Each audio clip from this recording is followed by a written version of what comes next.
This week, 6 suspects take a subway train for a joyride.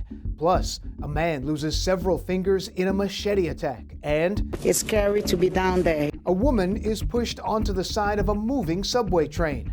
Right now, Fox 5's Crime in the City. For our first story this week, we begin in the Highbridge section of the Bronx. That's where the Department of Homeland Security arrested 26-year-old Anderson Zambrano Pacheco, a suspected Tren de Aragua ringleader. This was part of multiple arrests that immigration and customs enforcement agents made in New York City. All right, now to the latest on the president's immigration crackdown. ICE raids taking place in the Bronx and Manhattan. And one of those arrested a man wanted for kidnapping. Homeland Security Secretary Kristi Noem on the ground with agents to announce the arrest. Fox 5's Jessica Formoso is live in Washington Heights with the very latest. Jess. Natasha and Steve, according to ICE, 969 undocumented immigrants were arrested across the country today. More than 20 of those arrests taking place in New York City, including one right here in this apartment building in Washington Heights. Now, take a look at these images there on the screen. The Drug Enforcement Administration posting these photos on X. You see federal agents escorting a man in handcuffs. At this hour, we still don't know this man's identity nor his criminal background, if any. We reached out to ICE asking if they could provide us more details about this raid, which took place early this morning, but we have not heard back. Now, over in the Bronx on Ogden Avenue in the Highbridge section, at 3 this morning, Homeland Security investigators, among other federal agents, picked up 26-year-old Anderson Zambrano Pacheco. Homeland Security Secretary Kristi Noem, who was present during the operation, says Pacheco is the ringleader of the vicious Venezuelan gang Tren de Aragua. According to authorities, Pacheco was the man allegedly seen in a viral video last summer entering an apartment in Colorado. Officials say he is wanted for kidnapping, burglary that is, and felony menacing. We are getting the dirt bags off these streets. We do have some challenges, and the world is a dangerous place. And we've got dangerous, evil foreign governments that want to take us down. We will be the first line of defense for anybody that's in the American homeland. Also in the Bronx, over on Creston Avenue, another raid. These are photos that you see a man in handcuffs surrounded by federal agents. All we know about him is that he is a Dominican national. We asked ICE about him as well, but still waiting for the information. And tonight in Westchester County, we are learning that ICE agents reached out to Sleepy Hollow police, saying to them that they have 2 warrants, immigration warrants, out for 2 individuals with criminal records. The Sleepy Hollow Police Department saying that as of this hour, they do not know whether or not those 2 individuals were detained. In addition to the arrest of Anderson Zambrano Pacheco, a major gang takedown in New York City has led to the arrest of 10 suspected members of the Venezuelan gang Tren de Aragua. Suspected gang members now under arrest in connection to a gun trafficking operation that prosecutors say spanned across multiple boroughs. Nearly 36 guns were seized and 50 grams of pink cocaine. Fox 5's Jessica Formoso joins us live from Kew Gardens, Queens, where the charges were just unveiled. Jess. Natasha and Steve, that's right. It's a slew of charges that they face. This was a 120-count indictment. Now the DA says 8 of those alleged gang members are now in police custody. 2 are on the loose. These gang members are allegedly from the Venezuelan gang Tren de Aragua. Please take a look at this video. Go ahead. This is the moment the NYPD makes the arrest. Among those handcuffed, 2 women. Authorities say the alleged gang members were trafficking guns and drugs not only throughout New York City, but as far as Texas and Colorado, with plans to expand their network to Colombia. The DA says this was a years-long investigation. 34 guns were recovered, including 4 semi-automatic pistols, 2 assault weapons, and a ghost gun during the takedown that took place yesterday in the Bronx. 6 of these weapons were reported stolen from other states across the country, including Colorado, Pennsylvania, and Texas. TDA is a dangerous transnational gang that is specialized in murder, trafficking, and mayhem. The defendants, using WhatsApp, helped traffic and sell weapons in Queens, the Bronx, and elsewhere. They relied on use of rental vehicles to come up the iron pipeline and sell them to people in the city of New York. The defendants range in age from 19 to 31 years old. They face multiple charges, including criminal sale of a firearm, criminal possession of a weapon, conspiracy, and other crimes. According to the NYPD, Tren de Aragua has a presence all over New York City and other states such as Florida. We are told when they are wanted in one city, they move on to the next. This crew alone has previous arrests for attempted murder, firearms trafficking, assault on a police officer, gun possession, robbery, burglary, grand larceny, and sex offenses. And to be clear, during yesterday's case takedown, one of these perpetrators fractured the arm of one of the detectives so severely that he's scheduled to have surgery later this week. And the NYPD says they have 67 Tren de Aragua gang members in the criminal database so far. The chief says there may be even more here in New York City. That said, 5 of the suspects could face up to 25 years behind bars. Now, we want to be clear, authorities telling us that this takedown has nothing to do with the ICE raids that we saw yesterday take place across New York City. This was the DA working along with the NYPD to get guns off our streets. We now go to Forest Hills, where police say 6 suspects stole a subway train and took it for a joyride. Video just into our newsroom tonight showing the group of people accused of taking an empty subway train on a joyride. The MTA addressing the incident earlier today. Fox 5's Stephanie Bertini joins us live from Forest Hills with the very latest. Steph, what is the MTA saying to this? Good evening. Well, the police are calling this a reckless endangerment incident, just releasing this surveillance video. Investigators now trying to identify the half a dozen individuals you see in the video here. Their images captured on surveillance cameras. On Saturday night, it was reported to police that the group gained unauthorized entry to an empty R train at the Forest Hills 71st Avenue subway station. Police say the individuals operated the train and damaged glass panels on the train's camera. The individuals then exited the train and took off on foot. We showed you video of the ride yesterday after we found it on social media. MTA CEO Jano Lieber is reacting today, and riders are too. I'm burned about this for our riders and for all of us.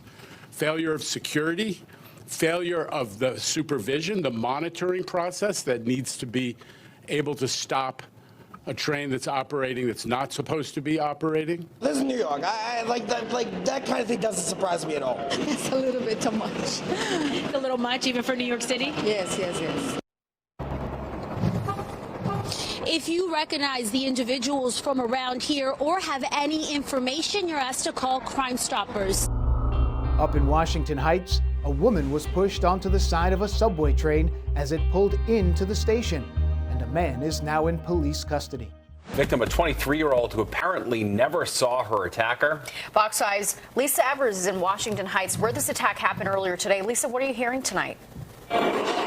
Well, Stephen, Natasha, we're here inside that 168th Street subway station in Washington Heights where the A and the C train stop, where that attack happened this morning. This is one of the stations that has seen an influx of police officers as part of the recent surge. Now, despite that, this morning, this 23-year-old woman was attacked, an attack that, if it had happened just seconds earlier, could have caused her instant death. Now, the NYPD tells us that about 9:20 this morning, the 23-year-old woman was waiting for the train on the northbound A train platform.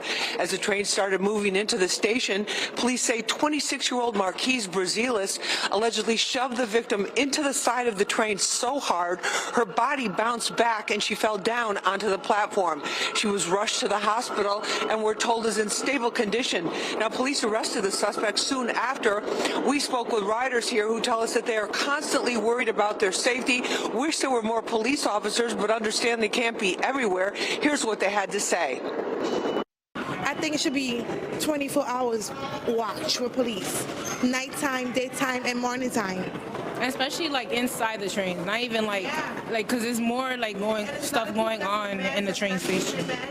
Subway safety, there has to be more safety protocols for the passengers because a lot of us are just trying to get home from work or trying to get to work, and these days we got to be on alert at all times because from anywhere we could get got. It's scary to be down there. If we don't have police officers there, anybody can do anything to you. So we really need more.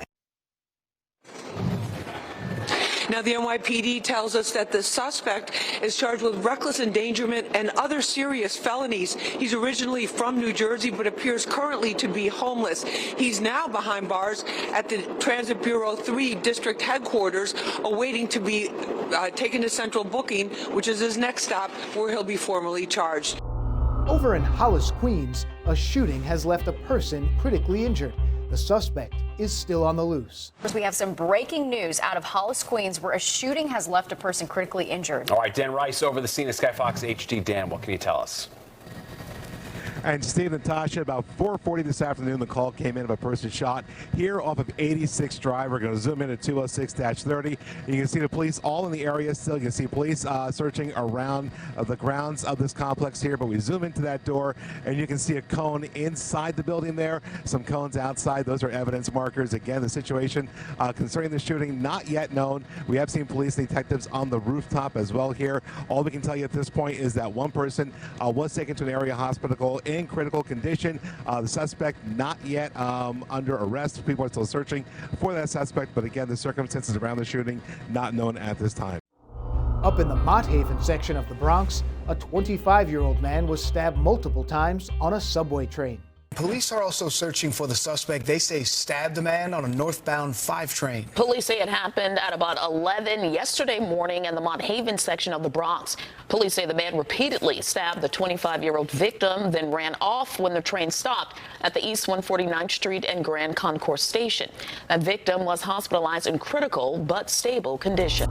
Staying in the Bronx, we head to Southern Boulevard. That's where a man was attacked by another man with a machete, nearly losing all his fingers. The NYPD tonight is asking for the public's help to find a suspect accused of attacking a man with a machete in the Bronx. Investigators have released this surveillance video. Police say the suspect chopped a man in the hand with the machete, severing 4 of the victim's fingers. It happened yesterday around 11 a.m. on Southern Boulevard in West Farms. Anyone with information is urged to call Crime Stoppers. Down in Park Slope, a long-standing Israeli restaurant was vandalized and defaced with anti-Israel messages. We're also following breaking news in another part of Brooklyn right now, a possible hate crime at an Israeli restaurant. Vandals spray painting anti-Semitic graffiti overnight on the outside of Miriam in Park Slope. The NYPD Hate Crimes Task Force is investigating. Mayor Adams saying hateful acts will not be tolerated. We spoke with the owner of the restaurant. It's make me sad. That's mainly makes me sad that people, instead of if they have an opinion different than mine, instead of coming and talking about it, they vandalize my restaurant. Now, so far, no arrests have been made in this case. In her State of the State address, New York Governor Kathy Hochul promised that the NYPD would patrol every single subway train overnight. But this means that hundreds of police officers have been reassigned and taken away from their local precincts. Hochul making headlines earlier this month when she announced plans to have cops on every overnight subway train. But for this to happen, it means deploying more officers to the transit system, which, as Fox 5's Michelle Ross explains, is taking them away from some neighborhoods. It's been over 1 week since NYPD officers were deployed to patrol all overnight subway trains.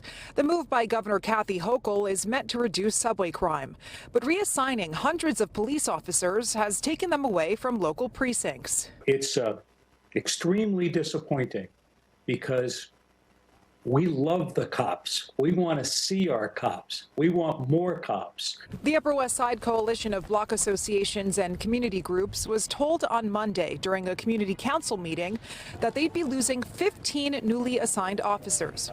In November, New York City Council member Gail Brewer sent a letter to NYPD Commissioner Jessica Tisch regarding a rise in crime and requested additional officers in her district. In January, that request was granted, and 15 additional officers were assigned in the 20th precinct. But following Hochul's new subway initiative, the officers were stripped of their new roles just 3 weeks in and are now underground. We may not be the worst precinct for crime rates in the city. Thank God how lucky we are. But part of that is that we want to maintain that. And we've seen some shootings, some knife activities, and an increase in crime. In Queens, the Astoria Post reports that the 114th precinct lost 16 officers to the overnight subway patrol. The deputy inspector was quoted telling the Astoria community in a meeting that those officers were supposed to address quality of life issues in the neighborhood. The PBA issuing this statement to Fox 5 News saying, New Yorkers don't want to be forced to choose between safe neighborhoods and safe subways. We need enough police officers to cover all of the city's public safety needs consistently for the long term. To do that, we need Albany and City Hall to invest in incentives to help us recruit and retain the finest.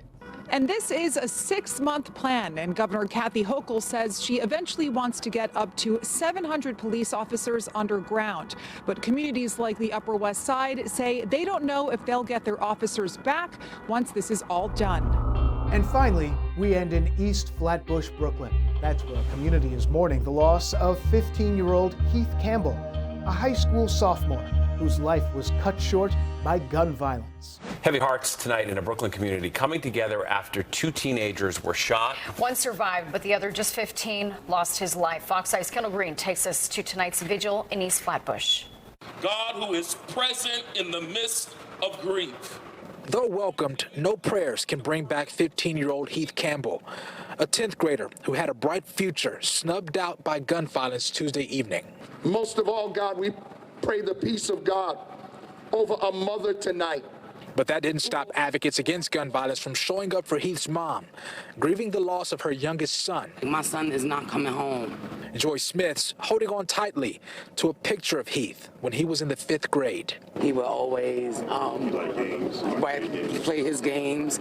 He would always sit with me and binge watch movies. He put me on to the Marvel shows that come on Netflix. I didn't know nothing about those. Around 4:30 Tuesday, the 15-year-old was shot in the head on East 93rd Street, floors down from where he laid his head every night. Police, while on scene, were put on notice a second teen, 16 years old, had been shot in the right shoulder on the 3rd floor of the building. He was rushed to Brookdale Hospital, expected to make it home.